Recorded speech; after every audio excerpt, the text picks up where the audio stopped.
Well, hey, as you guys are all getting ready to head up to deer camp later this week, we recently sat down with Dave Wheeler from Lucky Buck, and he's got a pretty interesting take on this whole chronic wasting disease baiting ban issue. We recently sat down with him and thought we'd share his thoughts with you guys on our social media sites just because we thought it was kind of a different thought, really, that I hadn't heard. And so I sat down with him. Here's, I think, 7 or 8 minutes of Dave and I just kind of talking about the baiting and feeding ban here in the state of Michigan. So I'm Dave Wheeler, and I make the Lucky Buck deer mineral. I've been a livestock nutritionist for the last 30 years, and 21 years ago I developed the original formula for Lucky Buck. And now that's my primary business. I make my livelihood selling mineral, which now is illegal in the state of Michigan, in our home state here, and it's considered both feed and bait, depending on whether you're hunting over it or not. But it makes the deer healthier and grows larger racks, and that's what hunters want. And I have some issues with the feeding and baiting ban, not from an economic standpoint, but from a actual health of the deer standpoint, and a problem with the way the DNR is giving the reasons for a feeding and baiting ban, congregating deer and slowing the spread of disease potentially. Yeah, I think, and that's a good spot to jump in. So, tell me a little bit about what you recently sat down with the Senate here in Michigan to talk about this issue. How did that process go, and what did you tell those folks? So the House and Senate are both have bills to potentially reverse the feeding and baiting ban, and I testified at both and did some research on it. And I believe that the DNR, their contention is that the feeding and baiting will congregate the deer and therefore spread the disease quicker because of more contact between the animals. And I would propose that the opposite is actually true. I believe that if you limit the number of places that a deer can go for some of its necessities, it's going to travel further and congregate more around the few remaining ones. And there's several things. The key to preventing disease transmission, the spread of diseases, is to reduce the home area, home range of the deer, and to prevent them from leaving that home range as much as you can, both in frequency and in distance that they travel. By supplementing some of their necessities, I believe we can accomplish that. I can think of 5 things that the deer are going to leave their home range for if they don't have them within the home range.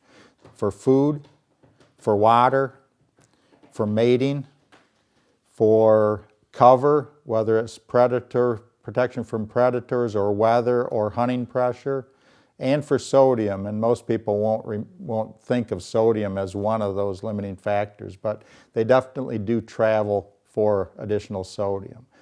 So if you can supply some of those things, you can reduce the amount of travel the deer will do and the contact they'll have with potentially other diseased deer and spreading the disease. The easiest of those to understand is the water. In Michigan, water isn't really an issue. And especially this year, we have plenty of water in Michigan. But in an arid region, you can imagine during a drought how that animals would travel to the few water holes that are left and congregate around them. That would be a huge potential spread of disease. So is the answer to reduce the number of water holes? That would increase the travel distance and the number of animals at each one. That's what the DNR is proposing in our feeding and baiting ban, is to reduce the number of sites at which the deer can get food or sodium. And both of those are essential parts of the deer's makeup if it's not in their home range, they're going to travel for it. I would contend that by providing more sources, you're going to have less travel distance and less deer congregating around each site. And as you talked with the senators and as you talked with DNR folks, what's been the reaction that you're getting when you say, hey, more sites might be a better way to spread the deer? What kind of response are you getting off that? It's a radical idea, and most people are reluctant to argue with the sound science. The DNR has a very persuasive argument, and they say that all of the science is sound and that everybody agrees, and it just, to me, it doesn't ring true. I was at the Senate committee meeting, and the state veterinarian testified, and there was a lot of inaccuracies in her statements. There was a lot of misinformation or misleading information as to what other states were doing and other studies that proved the way that the deer congregated and the deer movement and deer patterns. So the DNR generally refers to two studies that they say supports their feeding and baiting ban. One is a study by Plummer in Wisconsin last year in 2018, where they found prions around salt licks. They tested soil samples, water samples, and fecal droppings where they had opportunities to find them around 11 salt licks. They found prions at the salt licks, but I read the study and they had to amplify the levels twice to get barely detectable levels. But since the research is really unclear how many prions it takes to inoculate or to cause a deer to get CWD, I don't really have a problem with the levels that they found. What I do have a problem with is the fact that they didn't have a control study.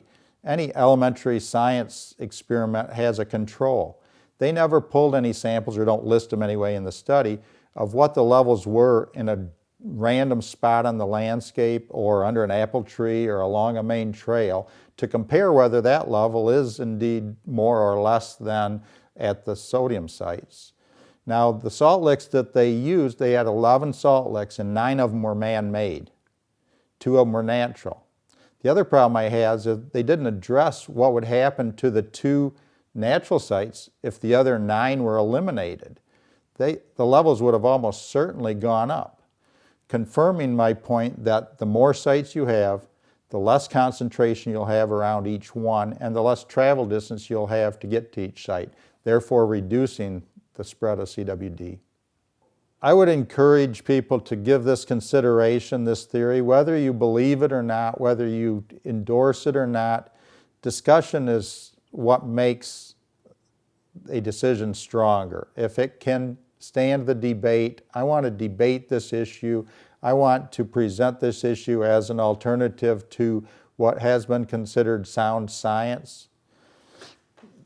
And I don't think there's been enough approaches made with CWD with new insights and new thought processes to expect a different result.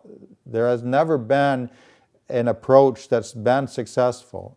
CWD has never been eradicated, and it's a terrible disease. We need to do everything we can do to slow the spread of it, but we need to come up with some new ideas to do that. Special thanks to Dave for sitting down with us. I just thought his perspective was very interesting and worthy of some discussion, so leave your comments below. The CWD issue won't be going away anytime soon here in the great state of Michigan, so it'll be something we'll be talking about for years to come. Good luck to all of you that will be heading out this week.